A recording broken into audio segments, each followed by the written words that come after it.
Hello dear learners, कैसे हैं आप सब। तो डियर आज से जो है हम लोग सीडीपी का क्लास स्टार्ट करने वाले हैं और ये सीडीपी का पहला चैप्टर है। जैसे कि आप थंबनेल में देख सकते हो, फर्स्ट चैप्टर विकास उपवृद्धि का, जो कि किसी भी टीचर लेवल एग्जामिनेशन के लिए रिलेवेंट है। तो डियर इस टॉपिक से कैसे कैसे क्वेश्चन आता है, क्योंकि ये टॉपिक जो है ना आपका सीडीपी के लिए बहुत ही इंपॉर्टेंट है। हम लोग इस टॉपिक के एक एक क्वेश्चन को डिस्कस करेंगे और ऐसे ही टॉपिक वाइज, ठीक है, पूरे सिलेबस का हम लोग यहाँ पे सीडीपी को कंप्लीट करने वाले हैं। ठीक है, 30 मार्क्स का सिलेबस जो है हम लोग का सीडीपी हम लोग कंप्लीट करेंगे। तो चलिए पहले हम लोग एमसीक्यू के थ्रू जो है इस चैप्टर को डिस्कस करेंगे। ठीक है, तो पहला क्वेश्चन आप देखिए कि विकास की प्रक्रिया में डैश जीवन मूल्यों, व्यक्तित्व, व्यवहार इत्यादि के विकास भी शामिल है।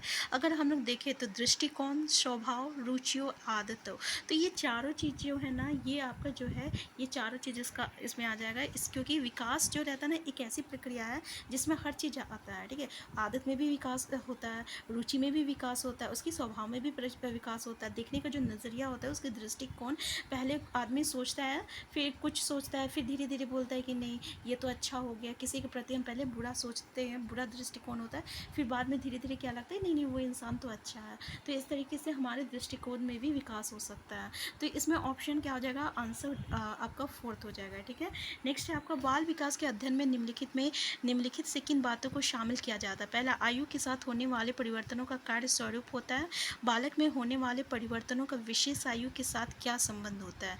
बालकों में पाई जाने वाली व्यक्तिगत विभिन्नताओं के लिए किस प्रकार के आनुवंशिक एवं परिवेशजन्य प्रभाव उत्तरदायी होते हैं। क्वेश्चन क्या बोल रहा है कि बाल विकास के अध्ययन में निम्नलिखित में से किन बातों को शामिल किया जाता है। तो बिल्कुल सही बात है कि आयु के साथ क्या क्या परिवर्तन हो रहा, तो ये भी हम लोग जो है उसको बाल विकास में शामिल करते हैं। बाल विकास में होने वाले बालक में होने वाले परिवर्तन का विशेष आयु के साथ, मतलब कि छोटे से बच्चे हैं जो अब है ना, 0 से लेके 2 साल के जो बच्चे होते हैं, और 2 साल से फिर 3 साल से जो 6 साल के बच्चे जो होते हैं। ठीक है, तो इन जैसे हम लोग बोलते हैं किशोरावस्था में क्या होता है। ठीक है ना, तो ये सब जो आपका अवस्था होती है उसमें क्या क्या चेंज दिखता है और आयु के साथ क्या क्या चेंजेस दिखने को मिलता है, ये भी आपका जो है बाल विकास में शामिल किया जाता है।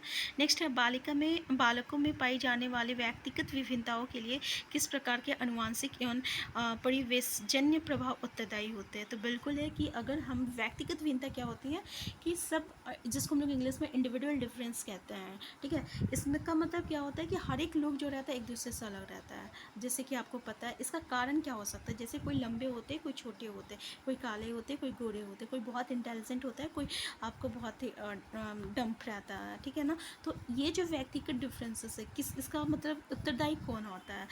ठीक है, तो अनुवांशिक तो बिल्कुल हेरिडिटी भी होता है और ये इन्वायरमेंटल भी हो सकता है। कभी कभी इन्वायरमेंट, हेरिडिटी, इन्वायरमेंट, ये दोनों जो रहता है ये इसको अफेक्ट करता है व्यक्तिगत भिन्नता को।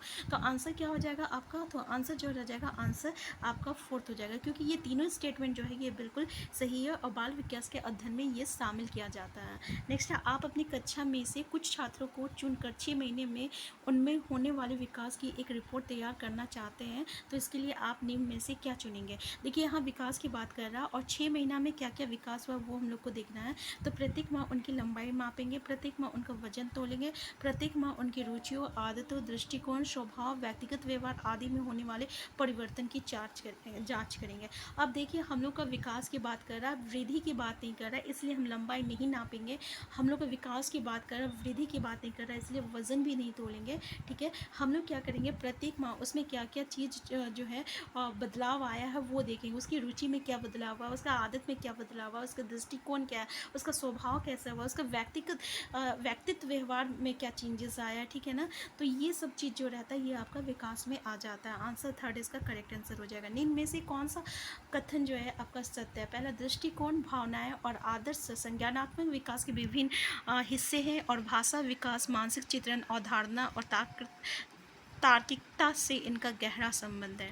तार्किकता मतलब कि जो हम लोग तर्क वितर्क जो कहते हैं। ठीक है ना, तो इसमें क्या बोल रहा है, क्वेश्चन क्या बोल रहा है कि कौन सा कथन जो है सत्य है। तो बिल्कुल ये जो पहला स्टेटमेंट है ना, ये सब जो है विकास का ही एक अंग है। ठीक है, और भाषा विकास, मानसिक चिंतन, अवधारणा, तार्किकता, से इसका जो रहता है गहरा संबंध रहता है। तो ये स्टेटमेंट ना बिल्कुल सही है। तो नेक्स्ट स्टेटमेंट को भी हम लोग देख लेते हैं कि सभी बच्चे का स्वस्थ शारीरिक विकास सभी प्रकार के विकास की पहली शर्त नहीं है। तो ये भी आपका सही नहीं है। मानसिक व भाषाई विकास सामाजिक विकास एवं अधिगम को अप्रत्यक्ष रूप से प्रभावित करते हैं। ठीक है, यहाँ पे अप्रत्यक्ष रूप से कैसे प्रभावित करेगा, बिल्कुल प्रत्यक्ष रूप से ही आपको ये यहाँ पे जो है प्रभावित करता है। तो ये स्टेटमेंट नहीं होगा। बालक के संतुलित विकास में उसके संवेदनात्मक विकास की नहीं बल्कि शारीरिक विकास की अहम भूमिका। ऐसा नहीं होता है। संतुलित विकास जो रहता है वो संवेदनात्मक विकास के कारण होता है। ठीक है, शारीरिक विकास के लिए नहीं होता है। तो ये भी स्टेटमेंट जो है गलत हो गया। नेक्स्ट क्वेश्चन है, किसके परिणाम स्वरूप बालक अपने निरंतर बदलते हुए वातावरण में ठीक प्रकार समायोजन करने में सक्षम हो पाता है। सावधानिक उपयुक्त विकल्प का चयन कीजिए। संज्ञानात्मक विकास, शारीरिक विकास, भाषाई विकास, संवेदनात्मक विकास। यहाँ बोल रहा परिणाम स्वरूप जो है अपने निरंतर बदलते हुए वातावरण में ठीक प्रकार समायोजन करने में, यानी जैसा इन्वायरमेंट रहता है, जैसा उसका वातावरण रहता है, उसी के अनुसार वो किस तरीके से ढल सकता है। अगर वो उस तरीके से अपने वातावरण के परिणाम स्वरूप अपने आप को कोई बालक ढाल रहता है, तो इसका जो है कौन मतलब किसके कारण ये हो सकता है। तो शारीरिक विकास का इसका क्या लेना देना, भाषाई विकास का क्या लेना देना। ठीक है, तो भाषाई विकास का क्या लेना देना, संवेदनात्मक विकास का भी कोई लेना देना नहीं है। ठीक है, यहाँ पे हम लोग का लेना देना है आपका संज्ञानात्मक विकास का। संज्ञानात्मक विकास के कारण ऐसा होता है कि कोई भी बच्चे जो रहते हैं, कोई भी बालक जो रहते हैं, ठीक अपने वातावरण के अनुसार अपने आप को ढाल लेते हैं। आंसर 1 हो जाएगा। नेक्स्ट है, मानव का विकास निम्न में से किस पर निर्भर होता है, उसकी वृद्धि पर होता है। यहाँ विकास की बातें कर रहा, अभी हम लोग विकास को डिस्कस करें, फिर वृद्धि के भी क्वेश्चन आएंगे। ठीक है, और फिर हम आपको बीच बीच में कुछ MCQ करवाएंगे, फिर उसका टेक्स्ट एक्सप्लेनेशन करवाएंगे। ठीक है, ये मिला जुला के हम लोग करेंगे। तो देखिए कि मानव का विकास जो रहता है किस पर निर्भर करता है, वृद्धि पर करता है, वातावरण पर करता है, बुद्धि पर करता है। तो उसकी वृद्धि तथा वातावरण से मिलने वाली परिपक्वता पर करता है। तो बिल्कुल सही है कि वातावरण से जो उसको परिपक्वता मिल रही है, ठीक है ना, कि वो मैच्योर हो रहा है, किस तरीके से वो क्या क्या वातावरण से सीख रहा है, जैसे जैसे वो बड़ा हो रहा है, वृद्धि हो रही है। वृद्धि मतलब जैसे जैसे छोटा बच्चा बड़ा होता है तो उसमें देखते हैं ना उसके व्यवहार में चेंजेस आता है। ठीक है, तो आंसर क्या हो जाएगा, आंसर 4 हो जाएगा आपका। नेक्स्ट क्वेश्चन है, कौन से पाठचर्या सावधानिक उपयुक्त होगी। बालक के शारीरिक व मानसिक विकास के अंत संबंधों के अनुकूल, देश की सभ्यता संस्कृति के अनुकूल। यहाँ पे बोल रहा पाठचर्या सावधानिक उपयुक्त होगी। तो बालक के शारीरिक व मानसिक विकास के अंत संबंधों के, तो बिल्कुल सही है। अगर हम उसके किसी भी बालक के, ठीक है, पाठचर्या मतलब उसके पढ़ना जो रहता है वो किस पर निर्भर होना चाहिए, तो उसका शारीरिक और मानसिक विकास को लेकर अगर हम लोग उसके अनुकूल अगर हम लोग करें तो ये बिल्कुल सही है। तो पहला ही स्टेटमेंट जो रहता है बिल्कुल सही है। अगर हम यहाँ पे सभ्यता संस्कृति की बात करते हैं तो भाई सभ्यता संस्कृति का क्या इसमें रोल है, कोई रोल नहीं है। अगर उसकी शारीरिक की बात करते हैं तो शारीरिक एवं सामाजिक विकास के अंत के अनुकूल। ठीक है, तो शारीरिक यहाँ पे बच्चे के मानसिक विकास की बात नहीं कर रहा है, सामाजिक विकास से ज़्यादा अच्छा है आपका मानसिक विकास।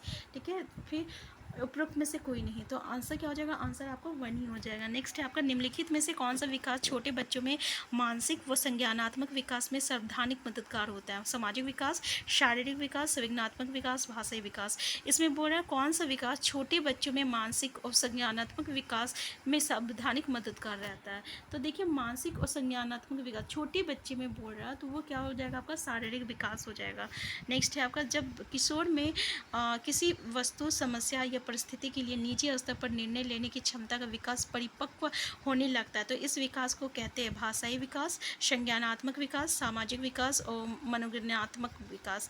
तो क्या हो जाएगा आपका, संज्ञानात्मक विकास हो जाएगा। क्वेश्चन देख लीजिए फिर से, जब किशोर में किसी वस्तु, समस्या, परिस्थिति के लिए निजी स्तर पर निर्णय, मान लीजिए कोई बच्चे अब जो है अपना निर्णय लेने में वो सक्षम हो गया, वो उसमें इतना डेवलपमेंट हो गया, इतना ये मेच्योर हो गया कि परिपक्व हो गया कि अब वो अपना डिसीजन ले सकता है कि क्या सही है क्या गलत है, मुझे ये चीज़ खरीदनी चाहिए या नहीं खरीदनी चाहिए।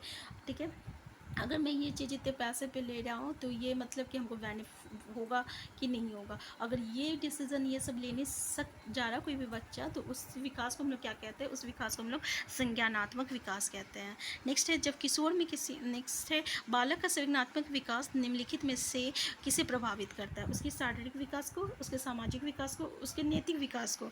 तो देखिए क्या हो जाएगा आपका, तो शारीरिक विकास, सामाजिक विकास, नैतिक विकास, सारा चीज़ हो जाएगा। ठीक है, संज्ञानात्मक विकास जो रहता है हाँ, बालक का संज्ञानात्मक विकास किसे प्रभावित करता है? तो शारीरिक विकास को भी करता है, सामाजिक को भी करता है, नैतिक को भी करता है। आंसर क्या हो जाएगा? आंसर 4 हो जाएगा। तो यहाँ पे जो है हम लोग जो वृद्धि और विकास से कुछ क्वेश्चन डिस्कस किए हैं। अभी ऐसे ही MCQ 1, MCQ 2, MCQ 3 जो है हर एक चैप्टर का हम लोग इस तरीके से डिस्कस करेंगे। लेकिन अभी थोड़ा सा हम लोग डिस्कस करते हैं वृद्धि और विकास पे, बहुत इंपॉर्टेंट है, ठीक है? इसकी एक-एक लाइन इंपॉर्टेंट है। तो देखिए, अगर आधार हम लोग ले परिणात्मक कि अगर हम लोग व्यू से देखें तो वृद्धि शब्द का प्रयोग जो रहता है ना, ये परिणात्मक परिवर्तन होता है। जैसे बच्चे जो रहता है, बच्चे के बड़े होने के साथ उसका क्या होता है, वो मोटा होता है, लंबा होता है, ठीक है ना।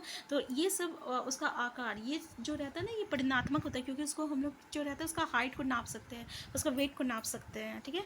तो और ये क्या हो गया, उसका आकार मतलब क्या हो गया, उसकी चौड़ाई ये भी देख सकते हैं ना, कि उसका कमर कितना मतलब इंच बढ़ गया है कितना, ठीक है। तो ये होता है उसके आकार। तो ये होता है आपका परिणात्मक होता है।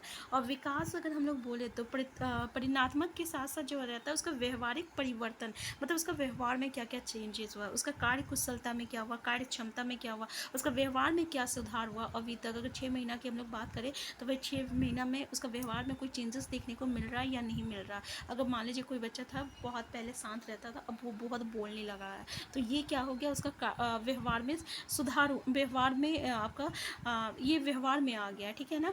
तो मान लीजिए कोई बच्चा को अगर कंप्यूटर सीख रहा है, 6 महीना के बाद वो कंप्यूटर में एक्सपर्ट हो गया, कार्य कुशलता हो गया, कार्य क्षमता हो गया, तो ये जो है आपका परिणाम के साथ साथ ये जो है आपका व्यवहारिक परिवर्तन इसको कहते हैं। क्लियर है। क्षेत्र क्या होता है, देखिए अगर हम लोग क्षेत्र की बात करें तो वृद्धि जो रहती है ना, ये विकास की प्रक्रिया का एक चरण होता है। मतलब वृद्धि तो जो है ये विकास में ही आ जाता है, इसका क्षेत्र जो रहता है सीमित होता है। क्यों सीमित होता है?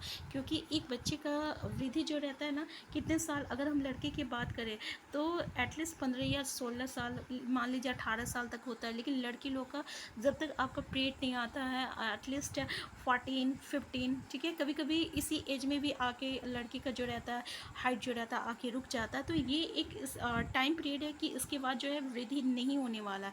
तो एक सीमित होता है इसका क्षेत्र। लेकिन अगर हम लोग बात करें विकास का तो इसका क्षेत्र जो रहता है ये सीमित नहीं होता है, ये एक विस्तृत होता है, ठीक है। तो वृद्धि जो है ना, ये आपका विकास का ही जो रहता है एक भाग होता है, ठीक है। तो अगर हम लोग ब्रॉड सेंस में अगर देखा जाए तो ब्रॉड सेंस विकास का है, वृद्धि तो बस उसका एक पार्ट है। नेक्स्ट है परिपक्वता।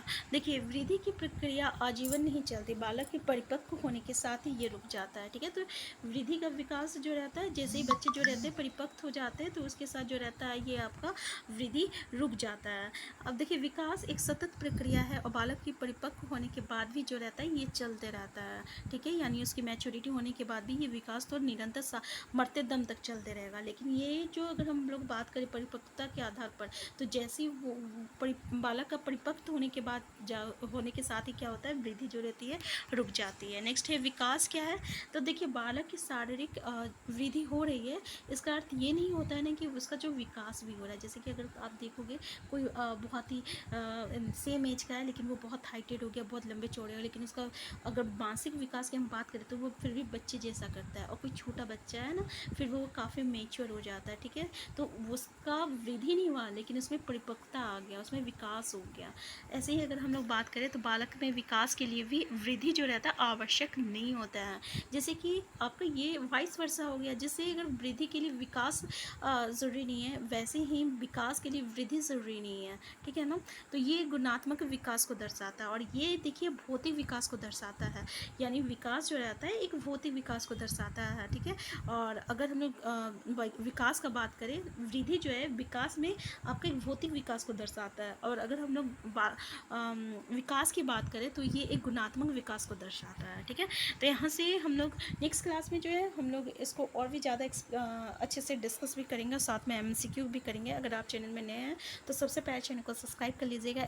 इस क्लास में जो है हम लोग यहाँ इस पेज में आपका CDP का जो जेटेड का सिलेबस है उसको हम लोग यहाँ पे जो है यानी पूरा topic wise syllabus wise complete करने वाला है, ठीक है। तो MCQ 1 क्लास 1 क्लास 2 इस तरीके से जो है आपको देखने को मिलेगा। हम फिर मिलते हैं नेक्स्ट क्लास में। चैनल में नए हैं सबसे पहले चैनल को सब्सक्राइब कर लीजिएगा। वीडियो हेल्पफुल होगा तो लाइक शेयर करना मत भूलिएगा और आपको कोई भी क्वेरीज होगा तो प्लीज़ कमेंट बॉक्स में ज़रूर बताइएगा। हम फिर मिलते हैं।